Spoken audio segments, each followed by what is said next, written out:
So, thank you so much for joining us for today's next session in our virtual HCMS seminar series. Today, we're going to be talking about designing hiring processes based on data. So, we're going to look at different ways that we can use data to drive our hiring decisions and some of the best practices in those processes and how candidate selection can benefit from data driven hiring processes.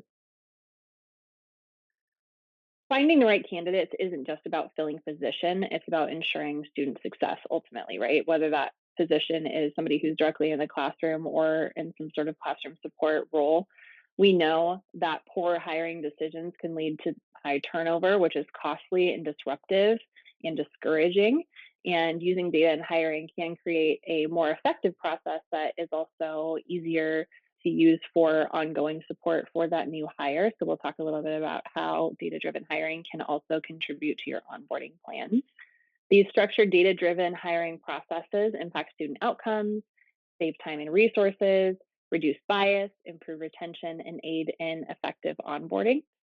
Here's our overall goal today. We're aiming to structure our interviews around the skills that we're looking for from each candidate and give them the opportunity to demonstrate those skills. And because no two candidates are the same, naturally, neither are two interviews. This formula does have many variables, but I will give you something of a formula to follow so that those variables all stay within the realm of being able to score and associate with hiring the best candidate for whatever your position is. In the end, the goal remains the same, and that is to avoid finding yourself in a position like one of these after hiring someone and now spending inordinate amounts of time training them, managing, correcting, mitigating. I don't want you to hire somebody and then say, well, they must have exaggerated on their resume, or they were so friendly during the interview. It seemed like they would get along with the team so well. Well, they said they know how to, or I really didn't think it would be so hard to.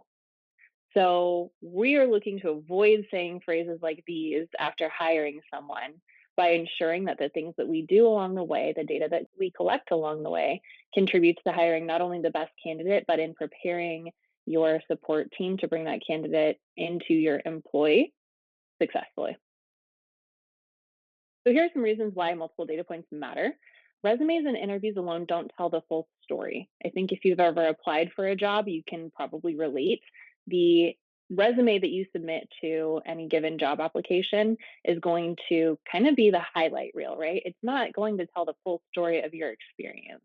Even an interview alone, if not done very well, doesn't tell the whole story of what a candidate might be bringing to the table, both on the good side and on the bad side.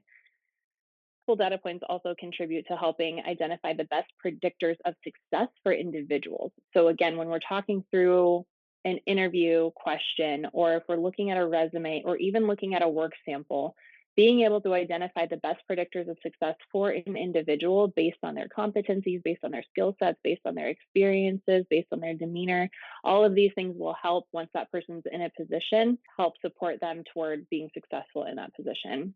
We want to reduce subjectivity in hiring decisions as much as possible and allow for multiple perspectives. For those of you who have attended or watched the session that we did, the HCMS virtual seminar on selection teams, multiple perspectives in hiring can be so valuable because if you are an individual who is rather detached from this role on a day-to-day basis and don't necessarily understand everything that that person is doing day in and day out, your perspective may not be broad enough to know whether or not this candidate is the best fit for the role. So allowing multiple perspectives across different areas of data collection really gives you a much more robust picture of who this person would be in that role. And finally, like I have mentioned, it contributes to an onboarding plan. So when we talk about multiple data points, what data points are we talking about? I've listed a few here, and I'm going to send out a couple of resources. One is a template that you can use. It's in Google and in a Google Sheet, and you can use this template to keep track of who your candidates are, keep track of how they score in all of these different elements, and keep track of different raters who are maybe on your selection team, how they're scoring in all of these different categories. But the types of data that we're collecting are as follows. We're looking at resume scoring. My favorite way to do this is a yes no checklist. So, a lot of you probably have filters in place for candidates when you've posted a job description and you're accepting applicants, there's probably some kind of a screening in place before you even see their resumes. Maybe it's based on education or licensure or something like that. I'm talking about once you're actually looking at a resume. When you're looking at the resume, create a yes no checklist, and I'll provide you with an example of elements that you're looking for. So, does this resume convey these different things that I'm looking for? And remember from our job description design session, the virtual seminar, we talked a lot about competency identification. Those competencies are going to be something of a guiding force across all of these different data collection points. So, what of those competencies are present in the resume? Is there evidence there of those competencies that you're looking for? So, a yes no checklist at this point tends to kind of be the best. If this resume has already made it through whatever screening process you have in place, chances are a yes no will be sufficient. Then you're really just looking for whatever the desired basic skills, basic experience, or education or whatnot is present on that resume. So that's kind of data collection point number one. Data collection point number two can be a phone screening. And this is a fairly brief conversation where the questions are standardized. It's kind of like what we often think of as an interview, in that the questions are, tell me about yourself. What do you know about our agency, or what do you know about our organization? What excites you about this role? Do you know what the salary expectations are? Things like that. So fairly high level questions. And I like to recommend that you have two people engaged in these conversations, two people scoring this. So one person can be leading the conversation. Maybe it's a Zoom call, maybe it's just a conference call on a phone. But I like to have two people doing this because one person can be typing away really specific notes. The other person can be maybe jotting down highlights and able to offer a score after, but you're still having this in a really conversational tone because this is one of the first touch points you have with this candidate. And I think it's really important to remember throughout this whole process that as much as the candidate is applying to you to work with your organization, you are also kind of for the first time engaging with these people on why they should want to work for you. And you're really beginning to build the foundation of your relationship with them and the relationship that they will have with your organization from that very first phone screening. So ensure that you're engaging in a professional but collegial manner in which they can see kind of what they can expect from the organization if they do move forward. So after you do that phone screening, if you determine that that person um, is maybe still available to work or is accepting of the salary range, all of those kind of, again, yes no questions, you can move forward into interviewing and performance tasks. Interviewing can include multiple stages, or it can just be one in-person interview. It's kind of up to you and how much time that you have and how many people you have working on this particular selection team.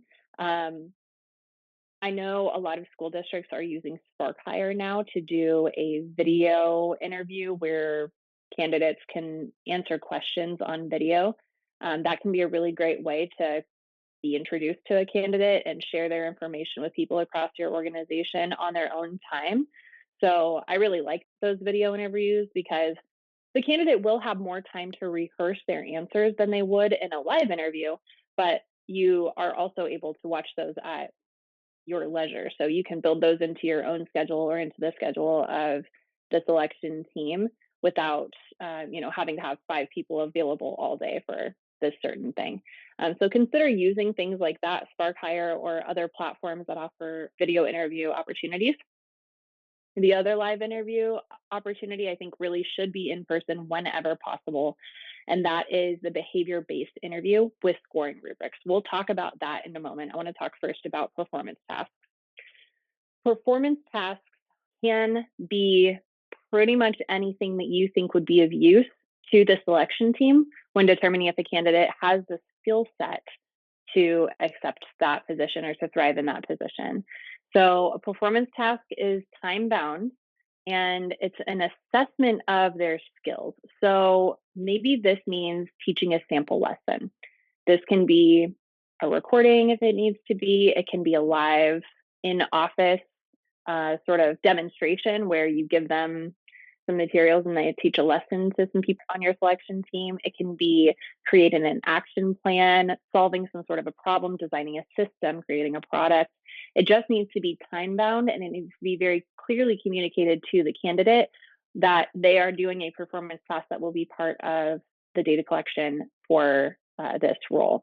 And the primary reason why performance tasks are so effective is that it gives that candidate an opportunity to show off their skill set as opposed to just talking about it, right? So in a video interview, in a behavior-based interview, you're really just talking and you're presenting yourself in the best way that you can. Some people do really, really well on performance tasks, but maybe they're a bit reserved or shy during a live interview, or they do really well in performance tasks, but something happens in that live interview that gives you pause. This is why it's so important to collect all these different types of data so that you can make an informed decision about the whole. I urge you to really consider using those because it's really the only point in this process where you can see a demonstration of skill. Let's talk about interviewing. So we talked a little bit about kind of the video interviewing or Spark Hire option. The one I want to spend a little bit more time on is behavior-based interviews with scoring rubrics. This one takes a little bit of legwork. Your selection team will need to design a rubric that has the questions and scoring opportunities that are aligned to your chosen competencies. So you've already invested all of this time in determining the competencies for a role, what types of inherent beliefs and underlying guiding principles someone must have in order to be successful in a role. Use those competencies at each data collection point.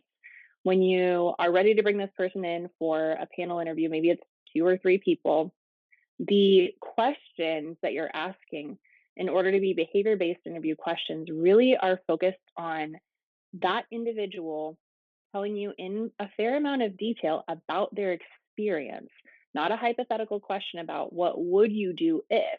These are questions that are tell me about a time when. And when those questions are very closely aligned with competencies, and when you're willing to ask probing questions or ask for clarification, that type of interview is where you're really going to get to know the candidate.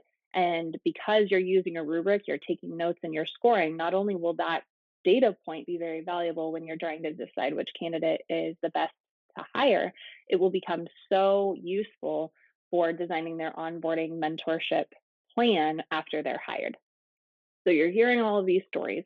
And sometimes, especially with career educators, people will come in and they'll be able to tell you a story about something that's not even on their resume because it was a position so long ago, but it was such a fundamental piece of how they became the educator that they are, or it had such a profound impact on them that it's still guiding the way that they practice today.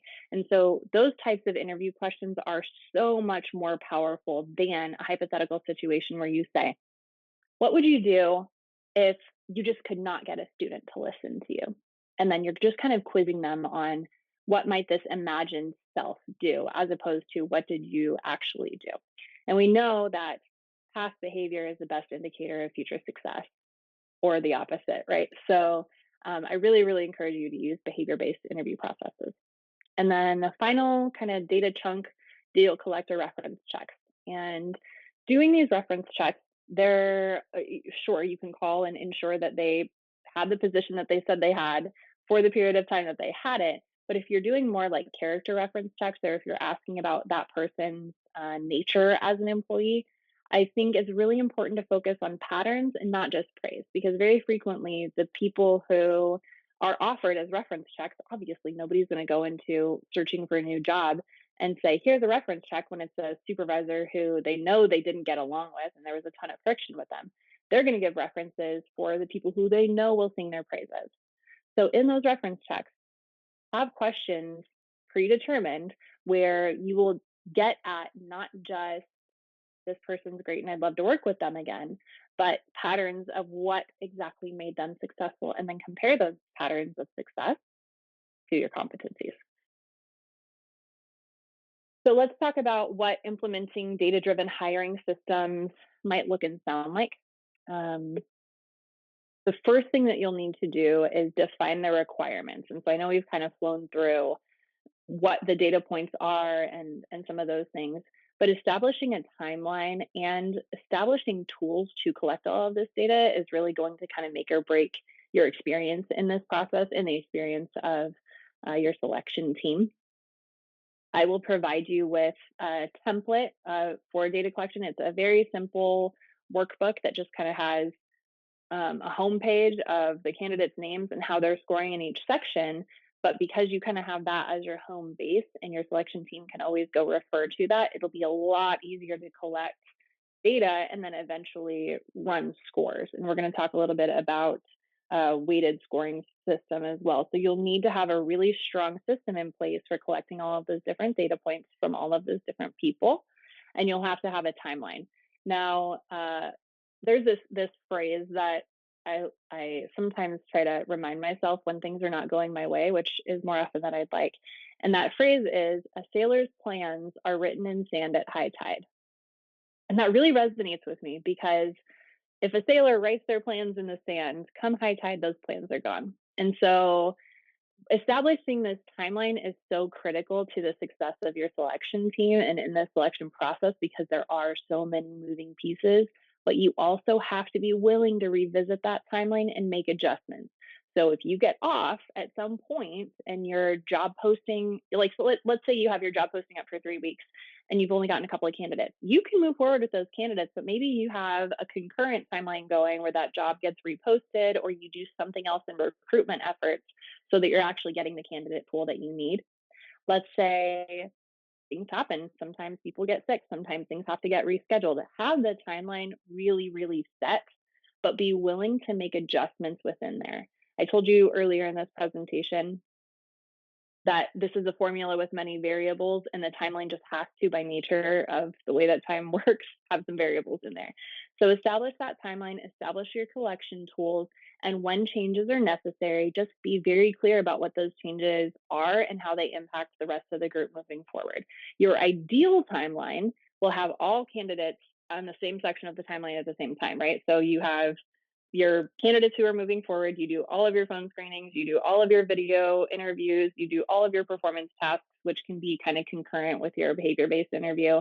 And then you score it all at the end. That's the ideal. It won't always happen like that. But having that timeline established is important so that you at least have some guardrails in place. And ensure the selection team is well versed in the process. This training the selection team is really critical to the success of this as well, because if you have a couple of people who are just going with the flow, cool, but they're not necessarily going to drive that process forward and be the best source of data as you're really going to want. Then you'll start conducting your interviews and your performance tasks. Ensure there is a comprehensive evaluation by all participants. If you have somebody on your selection team who is unable to attend their scheduled part of the event, make sure you have a backup in place. Make sure that somebody else can come in and do that, because your math is going to get really hard if you have to, instead of weighing it by 4 selection team scores, you can only weigh it by 3 for this person, but you're weighing it by 4 for that person. It will really complicate things. So have a backup plan in place. Let's talk about weighted scoring systems. So in one of the resources I'll show you in a moment, there are different categories of data collection that are not necessarily created equal. I don't think that your phone screening has to have the same weight as your performance task. Maybe you have 2 performance tasks. Depending on how you want to structure it, that phone screening may just have a regular weight, but the performance task might be heavier in the overall calculation. And that can be accomplished in multiple ways. You can build that into the rubrics themselves. So let's say the phone screening is worth a total of 5 points. Maybe the performance task is worth a total of 20 points. Maybe the behavior based interview is worth a total of 20 points. So you can weigh it like that, or you can just do a 1-to-1, like this is worth 5 points, this is worth 5 points, and then multiply that by whatever weight you think is appropriate.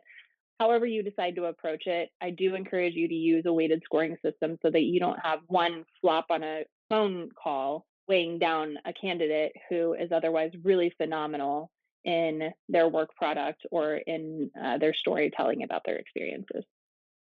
And then finally, don't forget about onboarding and development, using all of this data that you've collected for long-term success. Maybe that means If the immediate supervisor of this individual was for some reason not in the selection team, maybe it means sharing this data set and sharing your observations and talking with their immediate supervisor about what you learned, about what makes them unique or what growth opportunities exist. Maybe it means talking to the onboarding team about this person's going to be in this role. We have already identified that they have the competencies for this growth opportunity. Use all of this to your advantage. You have such a unique opportunity during that onboarding phase to really propel this person towards success in your organization. Another thing I would recommend is to consider running a simulation prior to implementation of all of these things.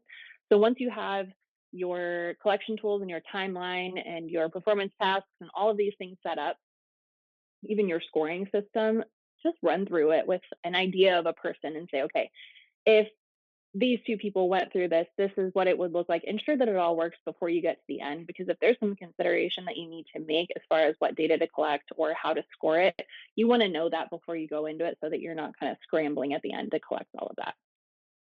Here is a sample timeline. The timeline for hiring can be really agonizing. And if you're not equipped with a timeline that keeps things moving forward at a pace that candidates can come to know what to expect and that candidates believe that they're still in the running, you're going to lose candidates in the process. So if your position closes on one day and you're not talking to your desired candidates soon enough, they're going to find other jobs because the people who you're hiring are in high demand, right? We already know people in education are in high demand, but you want the best of them. And that means other employers are also looking for them. So ensure that your timeline is aggressive enough that you're touching base with those candidates and telling them what to expect on a very regular basis. So let's say you have your recruitment and application collection happening for 2 or 3 weeks. I really wouldn't leave a position open for longer than 3 weeks unless you really have to, because people who've applied at the beginning of that time frame have been applying for other jobs in the meantime. Shortlist your candidates, conduct those stress performance tasks within 2 weeks of that period of time. I know that there are always background HR processes to consider, but you have to kind of think through all of these things before you even get started. Do those reference checks, any assessments that you need to do, looking at any licenses or anything like that. And then you want to offer the position and start your onboarding immediately. So as soon as you offer the position and it's accepted, that is day zero. So I'm going to share with you a sample of a process map. This is about much more than multiple data points, but it does a good job of capturing them. So in this process map, I'm going to skip some of these, but I want you to kind of get an idea of where the data collection points are. So I'm going to say it again, make sure the competencies are on the job description. We have a whole redesign toolkit if you need it. Once that job description exists and you start getting applicants, does the applicant pass the screening? No. Notify the applicant. Yes. Conduct the brief phone interview using those standardized questions. So this is a data collection point, that phone interview screening. If they pass the phone screening, you're going to move into performance tasks and behavior-based interviewing. Those are each their own data collection points as well. You're documenting all of these results along the way, and you'll thank yourself at the end. Once you combine the data to determine your cumulative scores, you might have a minimum score as kind of your cutoff, where you say if the person scores less than 26 points, then they're not going to be considered further, something like that. Because you're also trying to sort of, this is a funnel, right? So you're kind of removing different candidates for different reasons along the way. Don't just throw everybody to HR and make them do all these reference checks if you know that the data tell you that this person is not going to be a good fit for the role. Maybe they have a great sense of humor. Maybe you think that they'd be fun at happy hour. That doesn't necessarily mean that they're the right fit for the role. So be very honest with yourself and with your selection team along the way. Follow the data. That's the beauty of this data-driven hiring process. So accumulate all that data, convene with your selection team, and then move them into reference checks and background checks and license checks and all of those things. So like I said, this is kind of a visual for what this process can look like from start to finish. So that is the process map. And I'd also like to show you another resource that I am going to share. This is a workbook. And don't worry, all of the names in this are fake. but this is from a real data collection for a real position. So this is that kind of homepage tracker that I was talking about. It's very simple, but it keeps everybody's information in one spot so that you're not going through different resumes and spreadsheets 100 times a day. You'll have their names here, their emails. If they've passed the phone screening, great. You can always filter this out. So if you have people in here who don't pass the phone screening, you can just filter them out to keep things nice and clean. This is where you add their scores. So these are all data points. We did a Spark Hire video interview. There was a rubric associated with it. People who watched the video scored it against the rubric, and then we added those points here. It seems really simple, but it can get cumbersome if you are not very clear about what the processes are going to be. Add those scores here. The performance task scores are here. The performance task was something designed for a business system specialist, and we wanted to see a work product, giving them a theoretical example of real work, giving them theoretical data, but of a real work product so that we could see what they would actually do given certain instructions in the role. So we scored everybody here.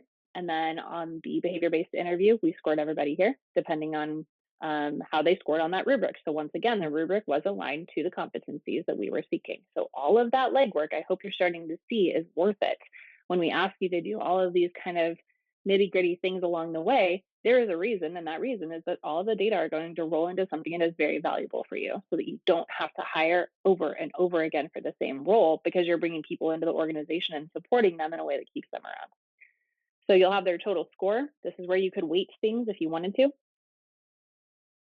Let me show you the other tabs on here. This is a really simple scheduler. So if you have phone interviews to schedule or behavior-based interviews to schedule, keep them all in one spot so you don't, again, have to go digging through anything to find what you're looking for. Here's an example of performance task scoring. So we offered a performance task and then scored it on a 1 to 3, where 3 was thorough, 2 was adequate, 1 was inadequate, and 0 misses the point. So we kept that really simple. And we had multiple people scoring the performance task. So eventually we would roll up these points into a total. And these questions up top were really specific to what that performance task was. So this is a really interesting one. We, as part of the performance task, asked, given this set of data, what do you think is the maximum award amount? All of these people got incorrect answers, but they still got points. And if you've ever been a math teacher, which I haven't, I'm told that this is like a really good way of scoring whether or not somebody actually gets the assignment, whether or not they come to the correct answer. And we were kind of intentionally vague because one of the competencies that we were looking for with this position was somebody who would be comfortable with ambiguity. So this performance task gave us an opportunity to really experience what this candidate would do with ambiguity rather than them just saying like, yes, I am comfortable with ambiguity. And then we find out that we had very different definitions of what that might be. This is the video scoring. And again, this is all fake names, real data. And these are the questions that we asked. We scored them on a 0 to 3 again. And we had multiple people watch the videos and score them. We asked those reviewers to take notes on why they scored the way that they did and then offer their total points. And then this is a template for phone screening. So the phone screening, like I said at the very beginning, that's really just high level interview type questions. And I love this last question. What questions do you have at this stage of the process? This is a great time for them to ask me questions, but they won't necessarily know what questions to ask you at this point. So it's a great time for you to set expectations for your candidates.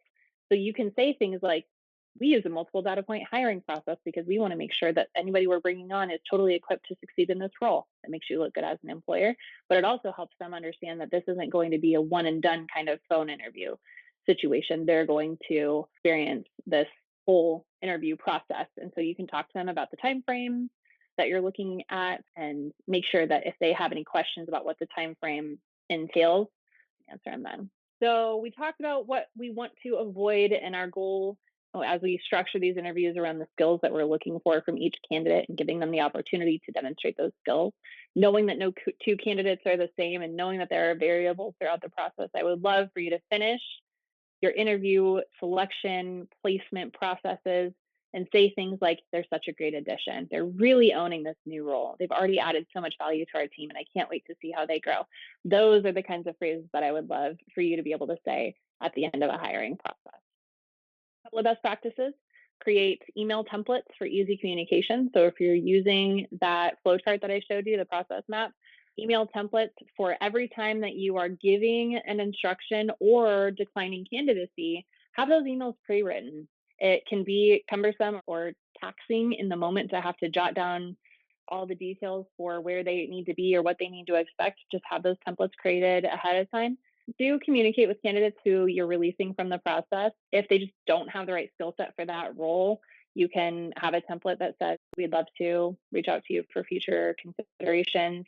Or if you just really don't think that that's a possibility, then just be clear and concise, and let them know that you wish them the best in their job hunt.